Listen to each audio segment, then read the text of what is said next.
एक छोटे से गांव में एक लड़का रहता था जिसका नाम फहाद था। फहाद अपनी दादी के साथ रहता था और उसे अपनी दादी से बहुत प्यार था। उसकी दादी खेतों में कड़ी मेहनत करती थी। वे दिन रात खेतों में काम करके फहाद की परवरिश करती थी।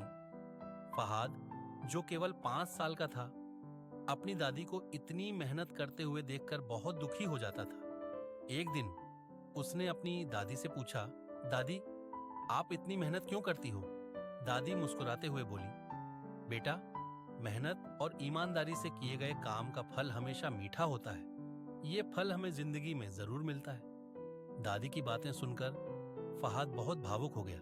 उसने दादी से वादा किया, मैं भी ईमानदारी और मेहनत से काम करूंगा। एक दिन फहाद ने देखा कि उसकी दादी खेत में कुछ बीज बो रही हैं। उसने पूछा, दादी, ये क्या कर रही हो?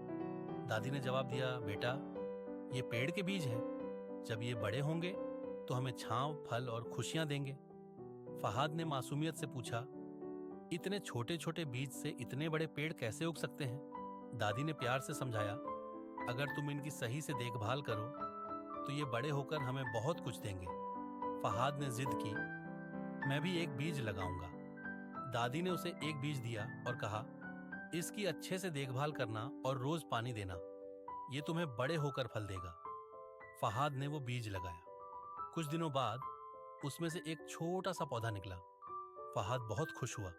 वो पौधे को रोज देखता, उससे बातें करता और उसके आसपास खेलता।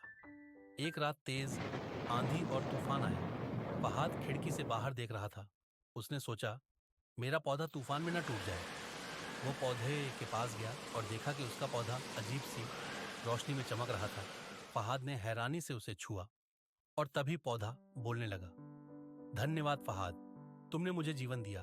अब मैं तुम्हारा दोस्त हूं। फहाद हैरान था। उसने पूछा, तुम बोल सकते हो?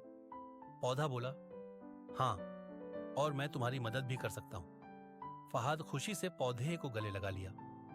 जैसे ही उसने ऐसा किया, पौधा उसकी जिंदगी की सारी परेशानियों को समझ गया। को पता चला कि स्कूल में बच्चे फहाद को तंग करते हैं और उसका मजाक उड़ाते हैं क्योंकि उसका पिता उसे छोड़कर चला गया था। पौधे ने कहा, अब से मैं तुम्हें ताकत और हिम्मत दूंगा। कोई तुम्हें तंग नहीं करेगा। अगले दिन स्कूल में एक लड़का फहाद को मारने के लिए आया, लेकिन जैसे ही उसने फहाद को छुआ, वो दूर गिर गया। बाकी बच्चे डर गए और फहाद से माफी मांगने लगे। धीरे धीरे सबने उससे दोस्ती कर ली। उधर फहाद का पौधा बड़ा होकर एक विशाल पेड़ बन गया। उसने बहुत सारे फल देने शुरू कर दिए। फहाद उन फलों को बेचकर पैसे कमाने लगा। वो पैसे अपनी दादी को देता था ताकि उनकी मेहनत कम हो जाए। कुछ ही समय में फहाद और उसकी दादी की जिंदगी बदल गई। फहाद का आत्मविश्वास बढ़ गया और गांव के लोग भी उसे पसंद करने लगे। वो पेड़ उसकी जिंदगी का सबसे बड़ा सहारा बन गया। एक दिन फहाद ने पेड़ से कहा, तुम मेरे सबसे अच्छे दोस्त हो। तुम्हारे बिना मैं ये सब नहीं कर पाता।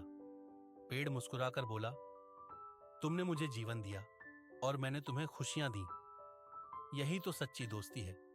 और इस तरह फहाद और उसके जादुई पेड़ ने मिलकर अपनी जिंदगी को खुशहाल और शानदार बना लिया।